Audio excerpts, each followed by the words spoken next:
Hello दोस्तों, are के story से अरुण कुमार आपके लिए लाता है कहानियों का पिटारा, जिसमें कॉमिक्स की कहानियां, शेर व शायरी और कुछ धार्मिक कथाएं। तो आज मैं फिर लेकर आया हूं धार्मिक कथाओं में से शिव पुराण भाग 1 भाग 2 आप सुन चुके हैं। तो आइए अब सुनते हैं शिव पुराण का भाग 3। भाग 3 में बिंदु ब्राह्मण की कथा है। श्री सूत जी बोले, सोनक सुनो, मैं तुम्हारे सामने एक अन्य गोपनीय कथा का वर्णन करूंगा, क्योंकि तुम शिव भक्त में अग्रगण्य व देवताओं में श्रेष्ठ हो। समुद्र के निकटवर्ती प्रदेश में वाशकल नामक गांव है, जहां वैदिक धर्म से विमुख महापापी मनुष्य रहते हैं। वे सभी दुष्ट है एवं उनका मन दूषित विषय भोगों में ही लगा रहता है। वे देवताओं एवं भाग्य पर विश्वास नहीं करते। वे सभी कुटिल वृत्ति वाले हैं, किसानी करते हैं और विभिन्न प्रकार के अस्त्र शस्त्र रखते हैं। वे व्यक्तिचारी है। वे इस बात से पूर्ण अनजान है कि ज्ञान, वैराग्य तथा सद्धर्म ही मनुष्य के लिए परम पुरुषार्थ है। वे सभी पशु बुद्धि है। अन्य समुदाय के लोग भी उन्हीं की तरह बुरे विचार रखने वाले धर्म से विमुख है। वे नित्य कुकर्म में लगे रहते हैं एवं सदा विषय भोगों में डूबे रहते हैं। वहाँ की स्त्रियां भी बुरे स्वभाव की, स्वेच्छाचारिणी, पाप में डूबी, कुटिल सोच वाली और व्यभिचारिणी हैं। वे सभी सद्व्यवहार तथा सदाचार में से सर्वथा शून्य हैं। वहाँ सिर्फ दुष्टों का निवास है। वाशकाल नामक गांव में बिंदु नाम का एक ब्राह्मण रहता था। वह अधर्मी, दुरात्मा एवं महापापी था। उसकी स्त्री बहुत सुंदर थी। उसका नाम चंचुला था। चंचुला वहां सदा उत्तम धर्म का पालन करती थी, परंतु बिंदु वैश्यागामी तथा इस तरह को कर्म करते हुए बहुत समय व्यतीत हो गया। उसकी स्त्री काम से पीड़ित होने पर भी सर्व धर्म नाश के भय से कलेश सहकर भी काफी समय तक धर्म भ्रष्ट नहीं हुई, परंतु आगे चलकर वह भी अपने दुराचारी पति के आचरण से प्रभावित होकर दुराचारनी और अपने धर्म से भी मुक्त हो गई। इस तरह दुराचार में डूबे हुए उन पति पत्नी का बहुत सा समय व्यर्थ हो बीत गया है। वैश्यागामी, दूषित बुद्धि वाला वह दुष्ट ब्राह्मण बिंदु समा अनुसार मृत्यु को प्राप्त हो नरक में चला गया। बहुत दिनों तक नरक के दुखों को भोग कर वह बूढ़ी बुद्धि पापी विद्या पर्वत पर भयंकर पिचास हुआ। इधर उस दुराचारी बिंदु के मर जाने पर वह चंचुला नामक स्त्री बहुत समय तक पुत्रों के साथ अपने घर में रहती रही। पति की मृत्यु के बाद वह भी अपने धर्म से गिरकर पर पुरुषों का संग करने लगी थी। सतिया विपत्तियां में भी अपने धर्म का पालन करना नहीं छोड़ती। यह तो तप है। तप कठिन हो तो होता है, लेकिन इसका फल मीठा होता है। विषयी इस सत्य को नहीं जानता, इसलिए वह विषयों के विष फल का स्वाद लेते हुए भोग करता है। एक दिन देवयोग से किसी पुण्य पर्व के आने पर वह अपने भाई बंधुओं के साथ गोकर्ण क्षेत्र में गई। उसने तीर्थ के जल में स्नान किया और बंधुओं के साथ यत्र तत्र घूमने लगी। घूमते घूमते वह एक देव मंदिर में गई। वहां उसने एक ब्राह्मण के मुख से भगवान शिव की परम पवित्र एवं मंगलकारी कथा सुनी। कथावाचक ब्राह्मण कह रहे थे कि जो स्त्रियां व्यभिचार करती है, वे मरने के बाद जब यमलोक जाती है तो यमराज के दूत उन्हें तरह तरह की यातनाएं देते हैं। वे उसके कामांगों को तप्त लोह डंडों से दागते हैं। तप्त लोह के पुरुष से उसका संसर्ग कराते हैं। ये सारे दंड इतनी वेदना देने वाले होते हैं। जीव पुकार पुकार कर कहता है कि अब वे ऐसा नहीं करेगा, लेकिन यमदूत उसे छोड़ते नहीं। कर्मों का फल तो सभी को भोगना पड़ता है। देव ऋषि मनुष्य सभी इससे बंधे हुए हैं। ब्राह्मण के मुख से यह वैराग्य बढ़ाने वाली कथा सुनकर चंचुला भय से व्याकुल हो गई। कथा समाप्त होने पर सभी लोग वहां से चले गए। तब कथा बांचने वाले ब्राह्मण देवता से चंचुला ने कहा, हे ब्राह्मण देवता, धर्म को न जानने के कारण मेरे द्वारा बहुत बड़ा दुराचार हुआ है। स्वामी मेरे ऊपर कृपा कर मेरा उद्धार कीजिए। आपके प्रवचन को सुनकर मुझे इस संसार से वैराग्य हो गया है। मुझे मूढ़ चित्त वाली पापनी को धिक्कार है। मैं निंदा के योग्य हूँ। मैं बुरे विषयों में फंसकर अपने धर्म से विमुख हो गई थी। कौन मुझे जैसे को मार्ग में मन लगने वाली पापनी का साथ देगा? जब यमदूत मेरे गले में फंदा डालकर मुझे बांध कर ले जाएंगे और नरक में मेरे शरीर के टुकड़े करेंगे, तब मैं कैसे उन यातनाओं को सहन कर पाऊंगी? मैं सब प्रकार से नष्ट हो गई हूँ, क्योंकि अभी तक मैं हर तरह से पाप में डूबी रहती हूँ। हे ब्राह्मण, आप मेरे गुरु हैं, आप ही मेरे माता पिता है। मैं आपकी शरण में आई हूँ। मुझ अबला का अब आप ही उद्धार कीजिए। सूत जी कहते हैं, सोना किस प्रकार विलाप करती हुई चंचुला ब्राह्मण देवता के चरणों में गिर पड़ी। तब ब्राह्मण ने उसे कृपा पूर्वक उठाया।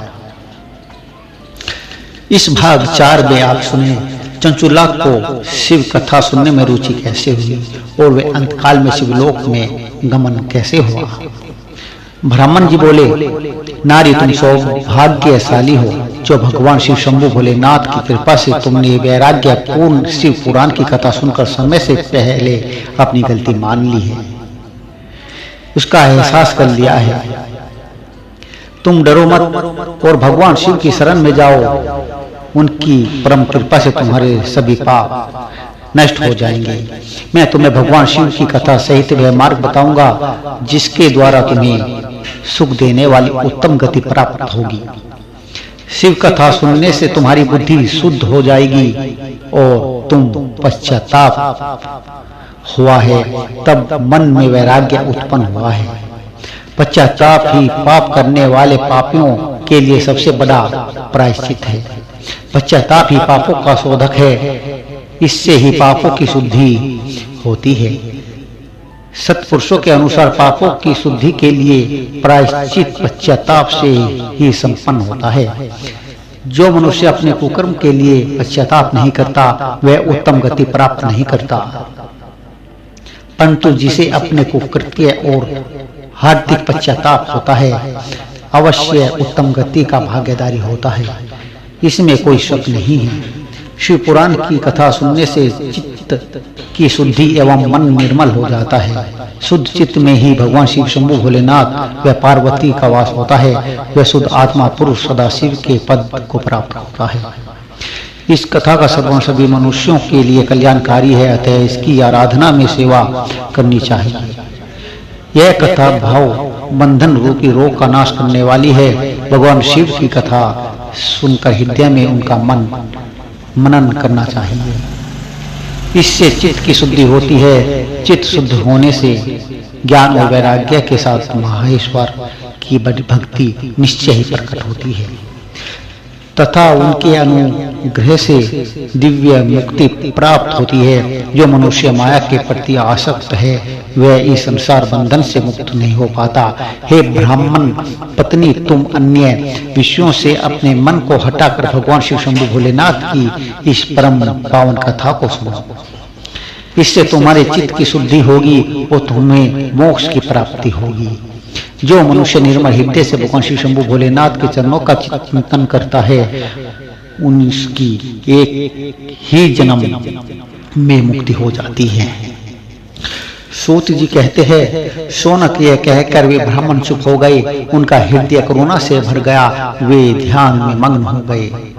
ब्राह्मण का उक्त उपदेश सुनकर चंचुला के नेत्रों में आनंद के आंसू छलक गई। वे हर्ष भरे हृदय से ब्राह्मण देवता के चरणों में गिर गई और हाथ जोड़कर बोली, मैं कृतार्थ हो गई। हे ब्राह्मण, शिव भक्तों में सर्वेश्वामीन आप धन्य हैं। आप परमार्थदर्शी है और सदा परोपकार में लगे रहते हैं। साधो, मैं नरक के समुद्र में गिर गई हूँ, कृपा कर मेरा उद्धार कीजिए।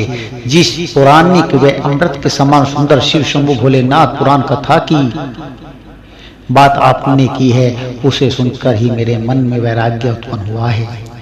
उस अमृत में शिव शंभु भोलेनाथ पुराण कथा को सुनकर उनके लिए मेरे मन में बड़ी श्रद्धा हो रही है। कृपया आप मुझे उसे सुनकर सुनाइए।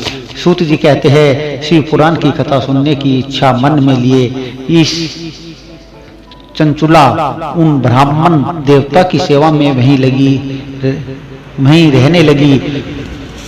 उस गोकर्ण नामक महाक्षेत्र में उन ब्राह्मण देवता के मुख से चंचुला शिव पुराण की भक्ति, ज्ञान वैराग्य बढ़ाने वाली और मुक्ति देने वाली परम उत्तम कथा सुनकर कृतार्थ हुई। उसका चिंतन शुद्ध हो गया। वह अपने हृदय में शिव के सगुण रूप का चिंतन करने लगी। वह सदैव शिव के सच्चिदानंद में सब रूप का स्मरण करने लगी। तत्पश्चात अपना समय पूर्ण होने पर चंचुला ने बिना किसी कष्ट के अपना शरीर त्याग दिया। उसे लेने के लिए एक दिव्य विमान वहां पहुंचा। यह विमान शोभा साधनों से सजा था एवं शिवगणों से सुशोभित था। चंचुला विमान में शिवपुरी पहुंची। उसके सारे पाप धुल गए। वह दिव्यांगता को हो गई। वे गौरागी देवी मस्तक और अर्ध चंद्र का मुकुट व अन्य दिव्य आभूषणों पहने शिवपुरी पहुंची। वहां उसने सनातन देवता त्रिनेत्रधारी महादेव श्री शंभु भोलेनाथ को देखा। सभी देवता उनकी सेवा व भक्ति भाव से उपस्थित थे। उनकी अंग कांति करोड़ों सूर्यों के समान प्रकाशित हो रही थी। 5 मुख और हर मुख में 3-3 नेत्र थे। मस्तक पर अर्धचंद्रकार मुकुट शोभायमान हो रहा था। कंठ में नील चिन्ह था। उनके साथ में देवी गौरी विराजमान थी, जो विद्युत पुंज के समान प्रकाशित हो रही थी। महादेव जी की कांति कपूर के समान गौर थी। उनके शरीर पर श्वेत वस्त्र थे तथा शरीर श्वेत भस्म से युक्त था।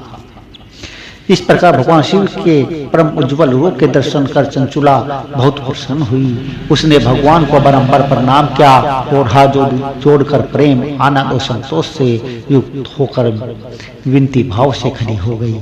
उसके नेत्रों से आनंद आंसुओं की धारा बहने लगी। भगवान शिव शंभु भोलेनाथ व भगवती गौरा उमा ने करुणा के साथ सौभाग्य दृष्टि से देखकर चंचुला को अपने पास बुलाया।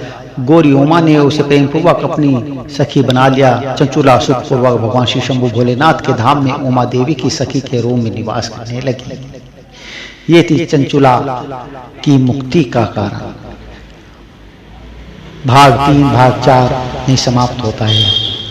अरुण कुमार के साथ आर के स्टोरी से आप सुनते रहिए शिव महापुराण। आगे सुनिए भाग 5।